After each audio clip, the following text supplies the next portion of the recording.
당장 이 지출 멈추세요. 노후가 완전히 망가집니다. 삼성서울병원 고령사회연구소가 발표한 자료에서 정말 충격적인 사실이 나왔습니다. 60살 이후에 파산하시는 분들의 73%가 사기나 나쁜 마음을 가진 사람 때문이 아니라는 거예요. 가장 가까운 사람들, 가족, 이웃, 오래된 지인 때문에 소중한 노후 자금이 사라진다는 겁니다. 그리고 나이 들수록 곁에 두면 절대 안 되는 사람들이 있는데 그 사람들 때문에 돈도 잃고 마음도 병들고 결국 건강까지 해치게 됩니다. 오늘 그 비밀을 알려드립니다. 여러분, 평생 열심히 사셨습니다. 자식들 키우고 부모님 모시고 한 번도 쉬지 않고 달려오셨습니다. 그런데 막상 60이 넘고 나니까 어떠세요? 쉬어도 되는 시간인데 왜 이렇게 마음이 불안할까요? 돈 걱정, 건강 걱정, 자식 걱정, 혼자 남는 걱정이 하루도 빠지지 않고 찾아옵니다. 그 마음 저는 정말 잘 압니다. 우리 세대가 다 그렇습니다. 자기 자신보다 남을 먼저 생각하며 살아오셨으니까요. 그런데 오늘 정말 솔직한 이야기를 해드리고 싶습니다. 우리 어르신들이 노후에 힘들어지는 가장 큰 이유가 뭔지 아세요? 저는 삼성서울병원 노인의학과 자료를 검토하면서 정말 놀랐습니다. 60대 이후 경제적 어려움을 겪으신 분들의 사례를 분석했더니 87%가 전혀 예상하지 못한 곳에서 돈이 빠져나갔다는 겁니다. 사기꾼 때문이 아니에요. 주변에 있는 사람들, 사랑하는 사람들 때문이었습니다. 오늘 두 가지를 말씀드리겠습니다. 첫 번째는 노후에 절대로 돈을 써서는 안 되는 네 가지입니다. 두 번째는 나이 들수록 곁에 두면 안 되는 5종류의 사람입니다. 이 두 가지만 잘 기억하셔도 여러분의 노후가 완전히 달라질 거예요. 어렵지 않습니다. 지금부터 하나하나 말씀드리겠습니다. 우리 오늘 만나실 분이 있습니다. 춘천에 사시는 유순덕 어르신, 올해 80살 되셨어요. 평생 학교에서 학생들 가르치시다가 퇴직하신 분입니다. 3남매를 다 대학까지 보내시고 남편분도 먼저 보내시고 혼자 사신 지 벌써 12년이 됩니다. 참 단단하고 지혜로운 분이신데요. 이분이 65세부터 70세 사이 5년 동안 겪으신 일들이 있어요. 그 이야기를 들으시면 여러분도 나도 조심해야겠다 하시게 될 겁니다. 자, 이제 첫 번째 주제로 들어갑니다. 노후에 절대 돈을 써서는 안 되는 곳. 첫 번째는 성인 자녀 뒷바라지입니다. 여러분, 자식이 어려우면 도와주는 게 부모 마음 아닌가요? 물론 맞습니다. 하지만 지금 제가 말씀드리는 건 그런 정도의 이야기가 아니에요. 국민건강보험공단이 60대 이상 어르신들을 대상으로 조사한 결과가 있습니다. 노후 자금이 예상보다 빨리 소진된 분들의 68%에서 공통점이 나왔어요. 성인 자녀에게 반복적으로 큰 금액을 지원했다는 겁니다. 한 번만 도와준 게 아니라 계속해서 도와줬다는 거예요. 그리고 이걸 아시면 더 놀라실 겁니다. 그 자녀들 중에서 나중에 정말로 자립에 성공한 경우가 얼마나 될 것 같으세요? 미국 하버드 대학교가 발표한 연구에서 부모가 성인 자녀에게 지속적으로 경제적 지원을 했을 때 오히려 자녀의 경제적 독립이 늦어진다는 결과가 나왔습니다. 쉽게 말씀드리면 도와줄수록 자녀가 혼자 설 힘을 잃어버린다는 거예요. 유순덕 어르신 이야기입니다. 어르신이 65세에 퇴직하셨을 때 퇴직금과 그동안 모아두신 돈을 합쳐서 1억 8천만 원 정도 있으셨어요. 참 오랜 세월 열심히 모으신 돈입니다. 그런데 퇴직하고 1년도 안 됐을 때 막내 아들이 찾아왔습니다. 아들이 그러는 거예요. 어머니, 제가 이번에 창업을 하려고 하는데요. 거래처 보증금이 필요한데 5천만 원만 빌려주실 수 있을까요? 꼭 갚을게요. 어르신 마음이 어떠셨겠어요? 아들이 뭔가 해보겠다는데 안 도와줄 부모가 어디 있겠습니까? 그래서 빌려주셨습니다. 1년이 지나도 2년이 지나도 갚지 않더니 3년째 되던 해에 아들이 또 왔습니다. 어머니, 사업이 좀 어려운데요. 이번엔 3천만 원만 더 도와주시면 정말 살아날 것 같아요. 어르신이 저한테 하신 말씀이 있어요. 이미 5천만 원을 빌려준 상태에서 이번에 안 도와주면 그 돈도 다 날아갈 것 같아서 어쩔 수 없이 또 빌려줬다고 하십니다. 그게 바로 함정입니다. 이미 투자한 게 아까워서 계속 투자하게 되는 거예요.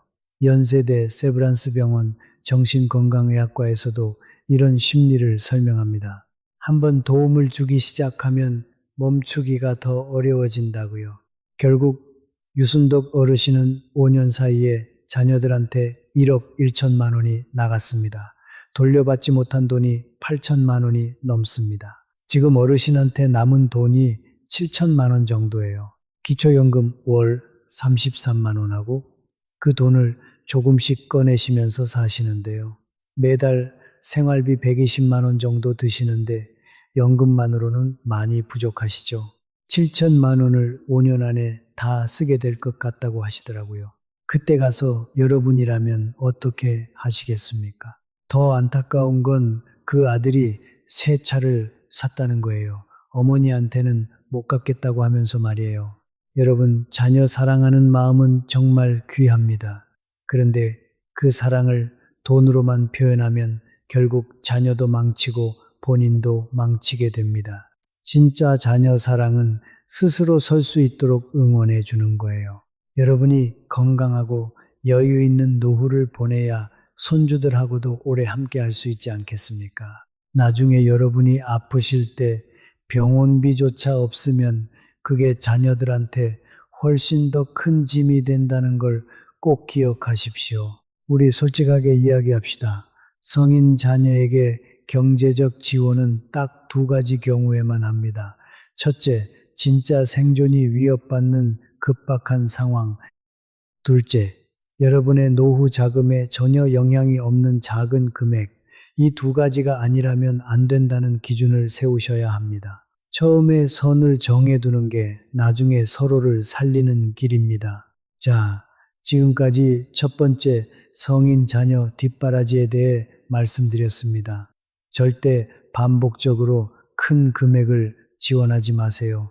기억하셨죠? 두 번째, 절대 돈을 써서는 안 되는 곳은 고수익 투자입니다. 여러분, 나이 드실수록 이상하게 투자 욕심이 생기지 않으세요? 이제 벌 수 있는 시간이 얼마 남지 않았으니까 한 번에 크게 벌어야겠다 이런 마음이 드는 거죠. 그 마음 저는 충분히 이해합니다. 그런데 그 마음이 바로 가장 위험한 마음입니다. 질병관리청이 발표한 자료에서 60대 이상 어르신들의 금융 피해 사례를 분석했습니다. 연 12% 이상을 약속하는 투자 상품에 피해를 입으신 분들의 나이대가 어디에 집중됐을까요? 바로 60대와 70대였습니다. 그것도 전체 피해자의 63%가 이 연령대였어요. 왜 그럴까요? 마음이 급하시기 때문입니다. 이제 더 이상 일할 수 없으니까 지금 가진 돈으로 최대한 불려야 한다는 절박함이 있으시기 때문이에요. 춘천의 유순덕 어르신 이야기를 조금 더 드릴게요. 어르신이 교회에서 알게 된 지인이 와서 이런 말을 했다고 합니다.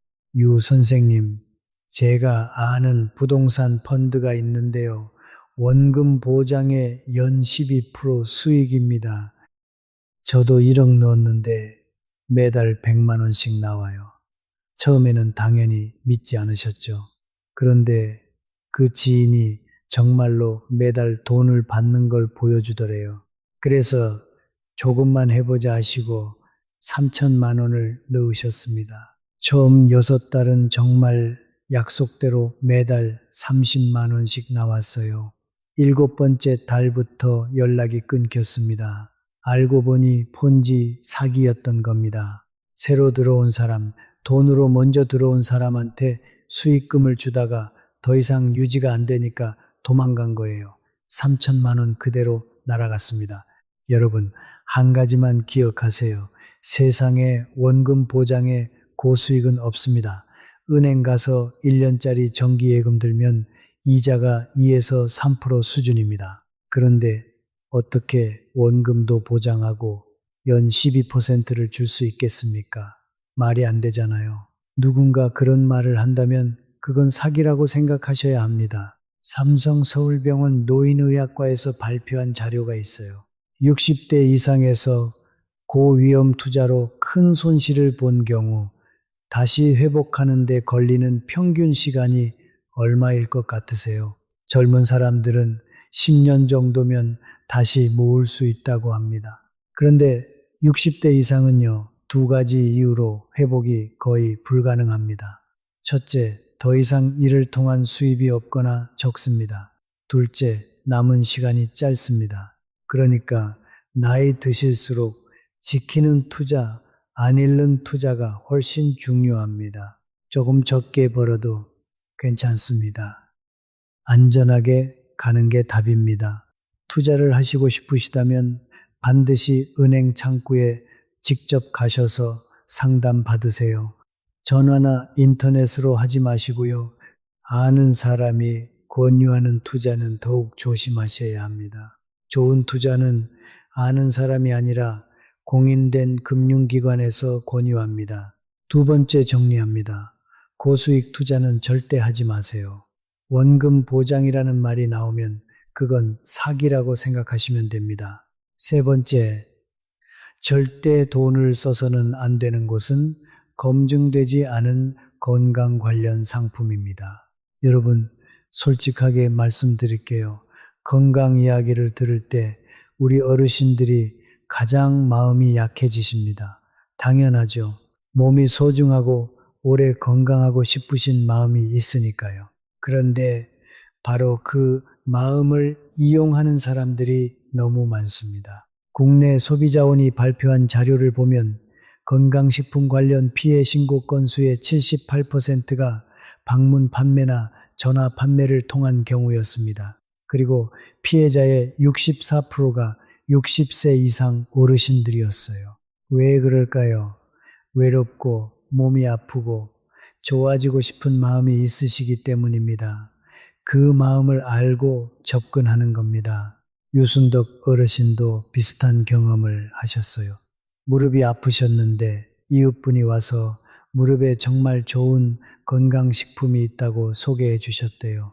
3달치가 80만 원이래요. 좀 비싼 것 같았지만 무릎이 너무 아프니까 한번 해보자 하셨죠. 3달을 드셨는데 효과가 없더래요. 그러니까 판매하는 분이 전화해서 이런 건 개인차가 있어서 더 드셔야 한다고 지금 그만두시면 지금까지 드신 게 다 물거품이 된다고 하더래요. 어르신이 그 말에 또 3달치를 더 주문하셨습니다. 이게 제가 설명드리고 싶은 심리입니다. 이미 쓴 돈이 아까워서 계속 쓰게 되는 거예요. 결국 1년 동안 320만 원을 쓰셨는데 무릎은 여전히 아프셨습니다. 답답하신 마음에 병원에 가셨더니 의사 선생님이 그러셨대요. 무릎 연골이 많이 닳았네요. 주사 치료나 물리 치료가 도움이 될 것 같습니다고요. 건강식품으로는 어떻게 할 수가 없다고 하셨습니다. 320만 원이면 병원에서 무릎 주사를 수십 번 맞을 수 있고 물리치료도 몇 년간 받을 수 있는 돈입니다. 고려대학교 병원 노인의학과 연구에서도 이런 사실을 밝혔습니다. 건강 관련 검증되지 않은 상품에 지출된 비용을 정규 의료 서비스에 사용했을 때 실제 건강지표 개선 효과가 3.4배 더 높았다고 합니다. 여러분, 만약에 어떤 건강식품이 당뇨병도 낫고 고혈압도 낫고 관절염도 낫는다면요. 그 약이 있다면 병원 의사 선생님들이 왜 그 약을 안 쓰겠습니까? 세계 어디서든 그 약이 이미 처방전에 올라가 있을 거예요. 기적의 약은 없습니다. 건강 관련 지출 딱 2가지만 하세요. 정기 건강 검진과 전문의 치료입니다. 여기에 돈을 쓰는 건 아깝지 않습니다. 하지만 방문 판매나 전화 판매로 오는 고가 건강식품, 이것만 먹으면 다 낫는다는 상품들은 절대 구매하지 마세요. 그리고 이런 상품 소개받으시면 일단 하루 이틀 기다리세요. 급하게 결정하지 마시고요. 가족한테 먼저 물어보세요. 세 번째 기억하셨죠?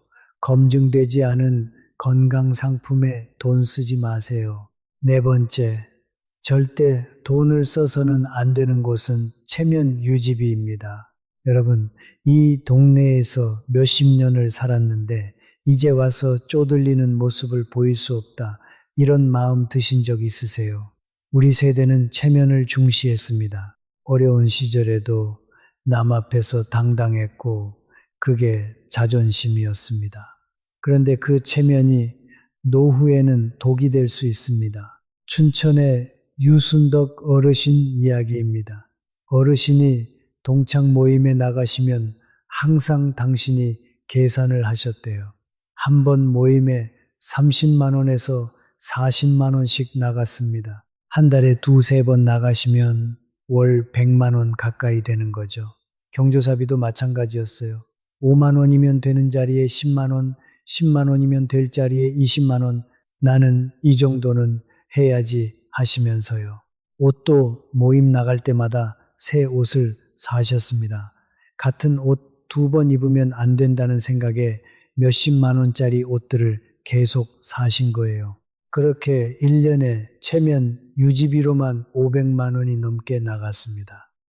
그런데 정작 본인 건강 검진은 미루셨어요. 치과 치료도 아깝다고 미루셨습니다. 혈압약을 바꿔야 하는 상황인데도 병원비 아깝다고 참으셨어요. 돈이 없어서가 아니었습니다. 체면 유지비로 이미 다 써버리셨기 때문이에요. 연세대 세브란스 병원 예방의학과에서 발표한 연구가 있습니다. 65세 이상 어르신들 중에서 사회적 체면 유지를 위한 불필요한 지출이 많은 그룹과 그렇지 않은 그룹을 비교했습니다. 체면 유지 지출이 많은 그룹이 정작 본인 건강관리 지출은 42%나 적었습니다. 겉으로 보이는데 돈을 쓰다 보니 정작 중요한 건강에는 돈을 못 쓰는 거예요. 생각해 보십시오.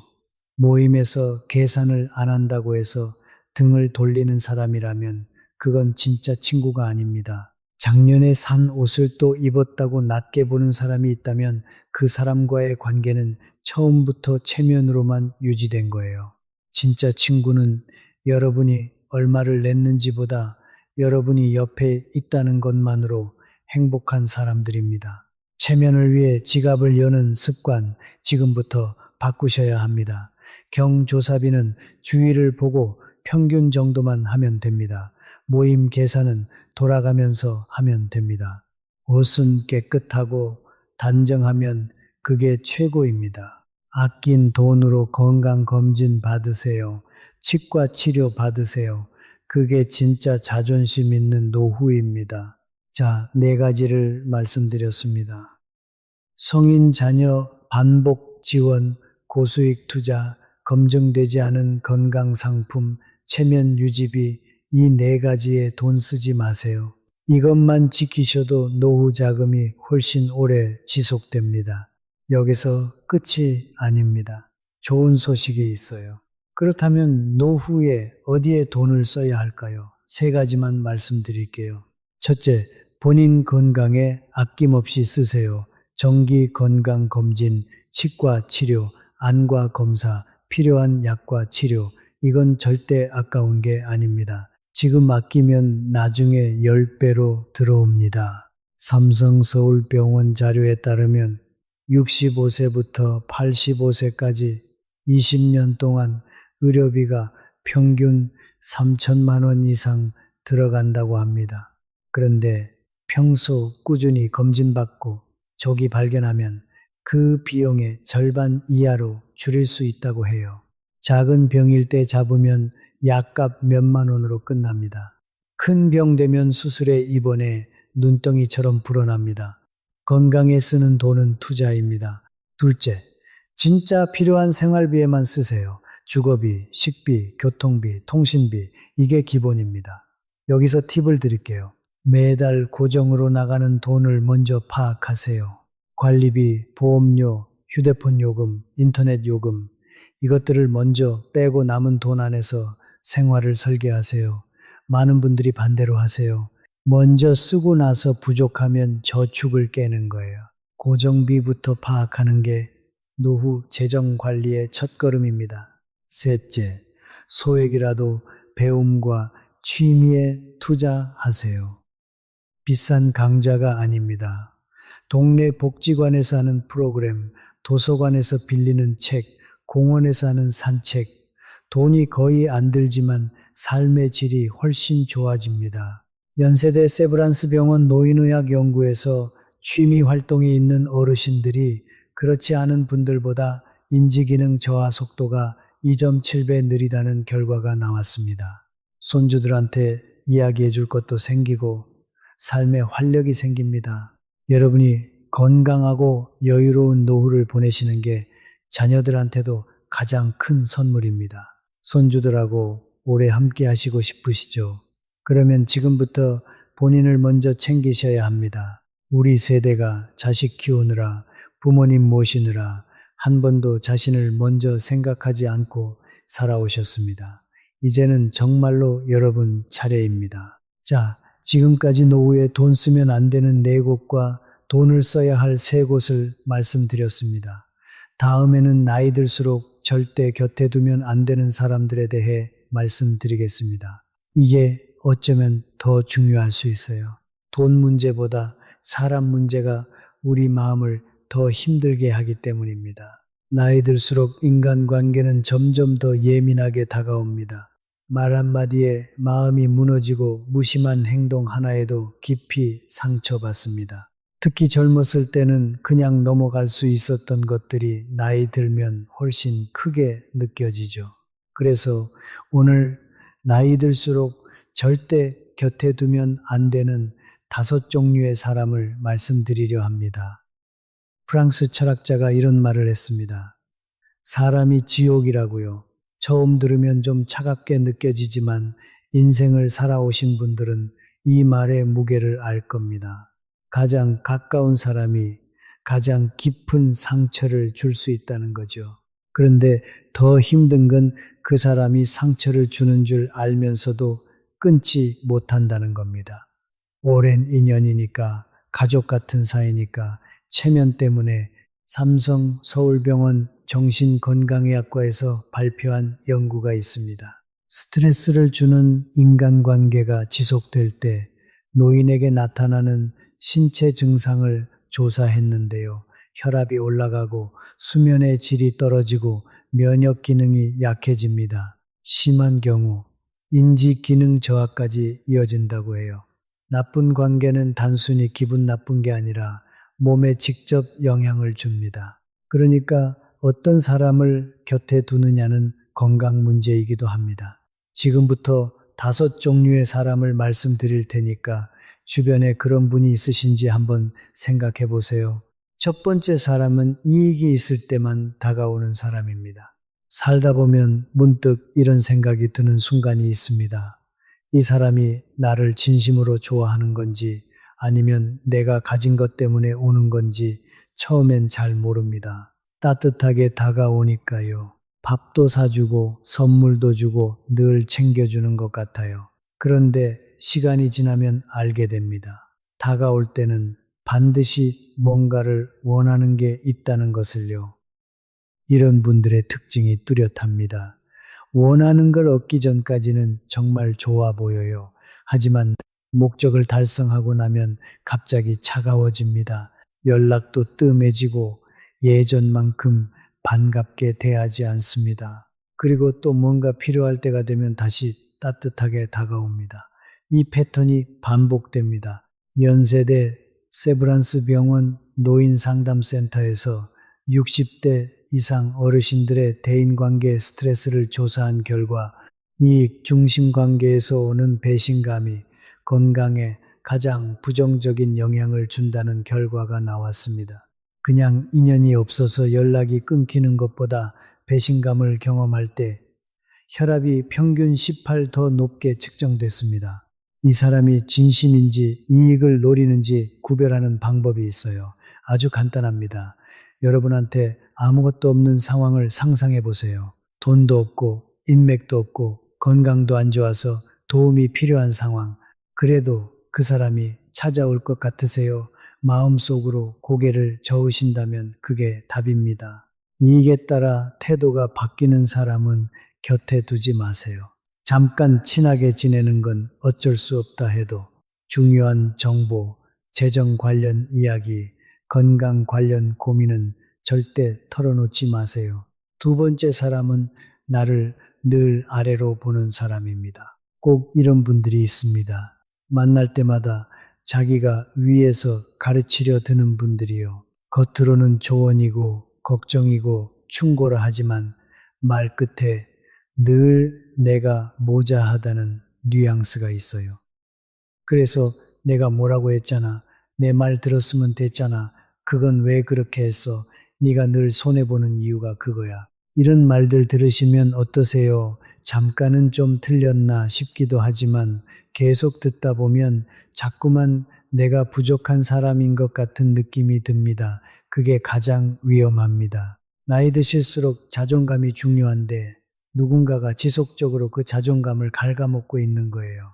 고려대학교 병원 노인의학 연구팀이 발표한 자료에 따르면 자존감이 낮아지는 경험이 반복될 때 어르신들에게 우울감, 무기력감, 심한 경우 인지기능 저하까지 나타날 수 있다고 합니다. 자존감은 건강 문제입니다. 단순히 기분의 문제가 아니에요. 생각해 보십시오. 우리 세대가 살아온 세월이 얼마입니까? 어려운 시절을 버텨오고 가족을 지켜오고 그 긴 세월을 사신 분들이에요. 누군가한테 가르침을 받아야 할 사람들이 아닙니다. 이미 충분히 살아내셨어요. 진짜 친구는 나를 가르치려 들지 않습니다. 있는 그대로의 나를 인정해주는 사람입니다. 내가 어떤 결정을 해도 그래, 너답다고 해주는 사람이요.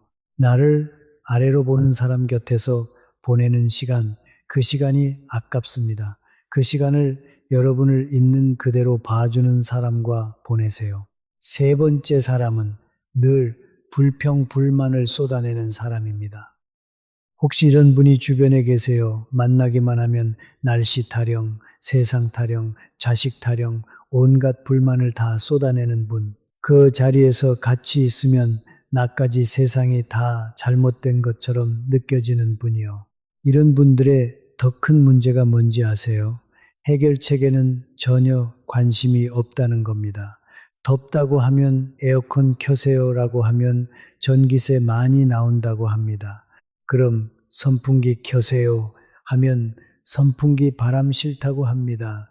시원한 카페 나가세요 하면 돈 쓰기 싫다고 합니다. 결국 뭘 해도 싫다는 거예요. 답이 없는 분들입니다. 삼성 서울병원 정신건강의학과에서 발표한 내용을 보면 부정적인 감정은 전염성이 강합니다. 지속적으로 부정적인 사람 곁에 있으면 처음에는 그냥 들어주다가 시간이 지나면서 나 자신도 점점 부정적으로 변해간다고 합니다. 처음엔 오늘 날씨 좋네 했다가 나중엔 날씨는 좋은데 미세먼지가 문제내로 바뀌는 거예요. 인생이 얼마나 짧은지 60 넘어오신 분들은 더 잘 아십니다. 그 소중한 시간을 누군가의 쓰레기통 역할을 하면서 보낼 이유가 있을까요? 불평이 많은 사람과는 만나는 횟수를 줄이세요. 꼭 만나야 한다면 시간을 짧게 하세요.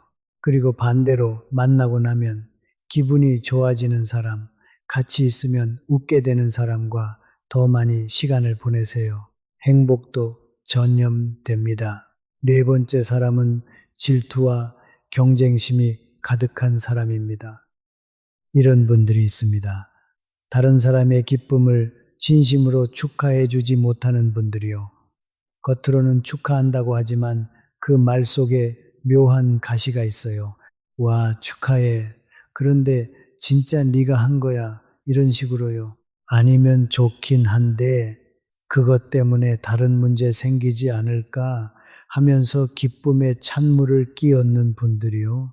이런 분들이 왜 그러냐면 상대방이 자기보다 잘 되는 게 불편하기 때문입니다.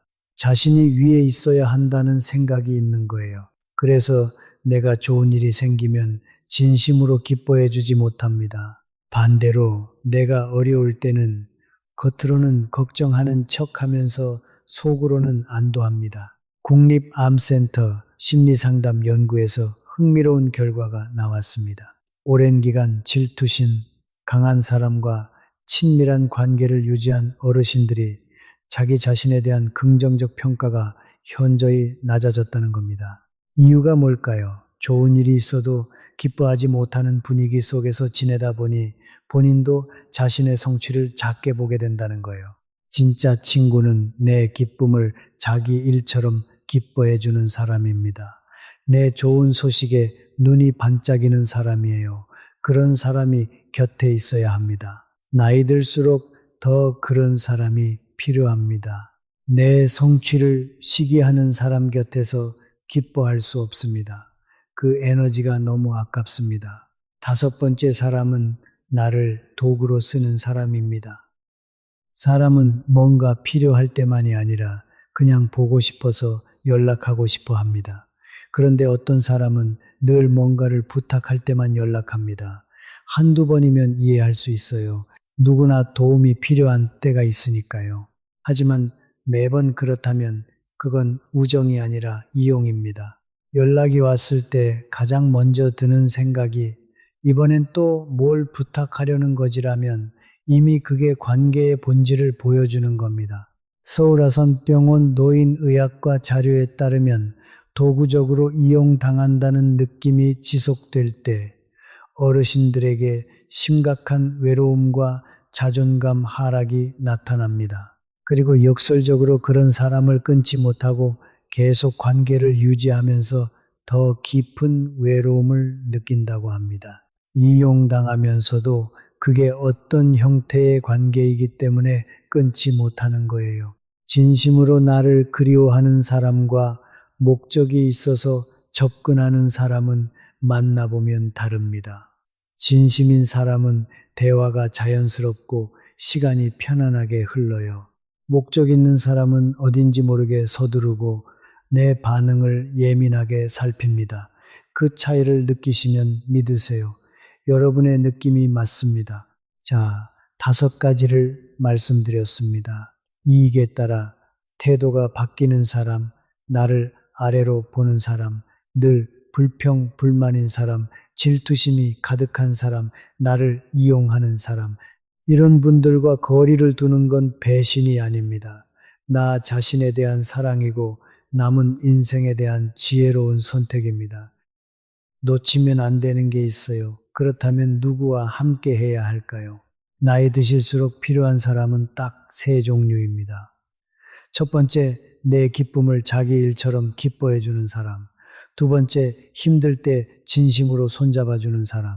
세 번째, 굳이 말하지 않아도 눈빛 하나로 안부를 아는 사람. 이런 사람이 한두 명만 있어도 충분합니다. 많을 필요 없어요.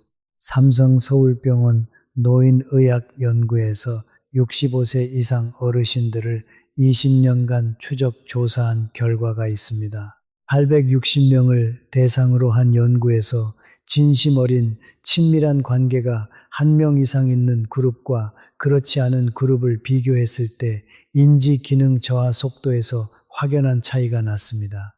좋은 관계 하나가 건강을 지킵니다. 우리 주변을 한번 돌아봅시다. 지금 여러분 곁에 어떤 분들이 있으세요? 만나고 나면 마음이 따뜻해지는 분, 같이 있으면 웃게 되는 분, 그분에게 먼저 연락해 보세요. 좋은 관계는 기다리는 게 아니라 먼저 손 내미는 거예요. 그런데 여러분, 한 가지 더 꼭 말씀드리고 싶은 게 있습니다. 관계를 정리하는 것이 쉬운 일이 아니라는 거 저도 압니다. 오래된 인연이고 정도 있고 어떻게 갑자기 끊냐 싶으시죠? 맞습니다. 갑자기 끊으실 필요는 없어요. 관계를 정리하는 방법에는 두 가지가 있습니다. 완전히 끊는 것과 거리를 두는 것입니다. 완전히 끊기는 쉽지 않습니다. 하지만 거리를 두는 건 할 수 있습니다. 거리 두기 방법 실용적으로 말씀드리겠습니다. 첫째, 연락을 먼저 하지 않습니다. 상대방이 연락할 때까지 기다리세요.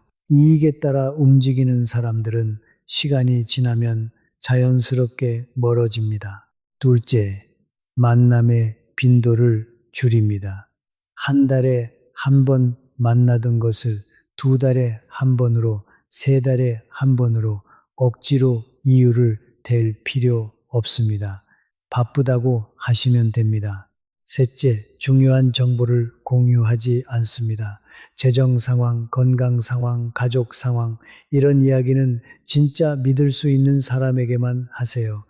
고려대학교 병원 노인상담센터 연구에서 관계 스트레스 감소 방법으로 가장 효과적인 것이 무엇이었냐고 조사했습니다. 1위는 관계 종료가 아니었습니다. 만남 빈도 조절이 1위였습니다. 만나는 횟수를 줄이는 것만으로도 스트레스가 크게 줄어들었다는 거예요. 완전히 끊지 않아도 됩니다. 조금씩 거리를 두시면 됩니다. 그리고 이건 냉정한 게 아닙니다. 자신을 지키는 겁니다. 비행기를 타면 사고가 났을 때 어른이 먼저 산소 마스크를 써야 아이를 도울 수 있다고 합니다. 마찬가지로 내가 건강하고 여유로워야 다른 사람도 도울 수 있습니다. 자신을 먼저 챙기는 건 이기적인 게 아닙니다. 지혜로운 겁니다. 이제 한 가지 실천 과제를 드릴게요. 오늘 잠자리에 들기 전에 딱 5분만 생각해 보세요. 지난 한 달 동안 내 마음을 따뜻하게 해준 사람이 누구인지, 그리고 내 마음을 무겁게 만든 사람이 누구인지 종이에 적어도 좋고 마음속으로만 생각해도 됩니다. 그 두 목록이 명확해지면 앞으로 어떤 관계에 더 에너지를 쏟아야 하는지 보입니다. 삼성서울병원 고령사회연구소 발표에 따르면 자신의 관계를 주기적으로 점검하는 어르신들이 그렇지 않은 분들보다 정서적 안정지수가 2.3배 높았습니다. 한 달에 한 번만이라도 내 주변 사람들을 돌아보는 시간을 가지세요. 그게 노후 건강에 가장 중요한 습관 중 하나입니다. 여러분, 우리가 이 나이까지 살아오면서 정말 많이 배웠습니다.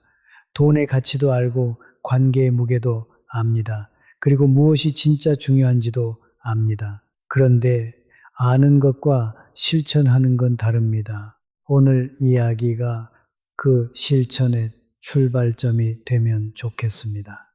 아는 게 많은 분들은 많습니다. 실천하는 분들이 건강합니다. 오늘 하나라도 실천해 보세요.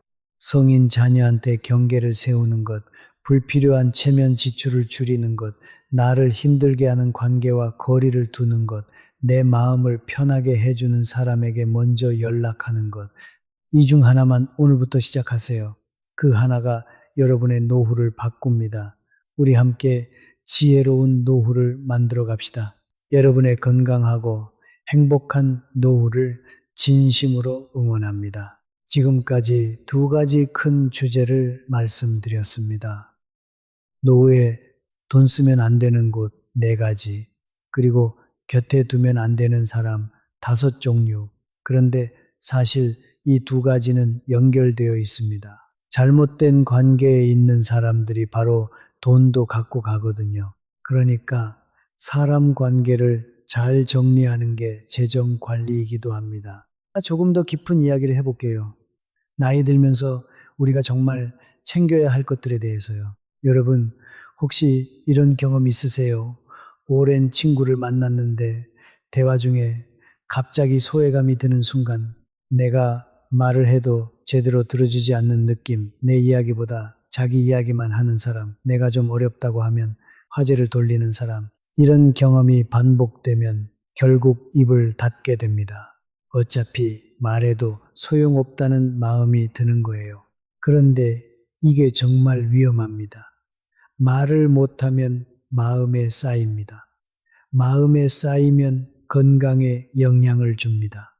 연세대 세브란스 병원 연구에서 표현하지 못한 감정이 쌓일수록 65세 이상 어르신들에게 고혈압, 수면장애, 소화장애가 더 자주 나타났다고 합니다. 말을 할 수 있는 사람이 곁에 있어야 하는 이유가 여기 있습니다. 그러면 이야기를 나눌 상대는 어떻게 찾을까요? 많은 분들이 모임을 통해서 찾으시는데요. 중요한 게 있습니다. 숫자보다 질입니다. 10명이랑 아는 척하는 것보다 2명이랑 진심으로 이야기하는 게 낫습니다. 친구를 사귀는 방법, 어르신들한테는 특별한 방법이 필요하지 않습니다. 관심사가 비슷한 사람을 찾으세요. 그림 그리는 걸 좋아하신다면 미술 모임, 걷기를 좋아하신다면 걷기 모임, 책을 좋아하신다면 독서 모임, 공통 관심사가 있으면 처음 만나도 어색하지 않습니다. 내가 좋아하는 일을 하는 자리에 가면 나를 이용하려는 사람은 없어요. 자, 이제 오늘 이야기를 마무리하면서 여러분한테 드리고 싶은 말씀이 있습니다. 우리 세대가 살아온 길이 얼마나 험했습니까? 전쟁 후 폐허에서 일어나 가족을 먹여 살리고 나라를 일으켰습니다. 자식들 교육시키고 부모님 공양하고 한 번도 자신을 먼저 생각하지 않고 달려오셨습니다.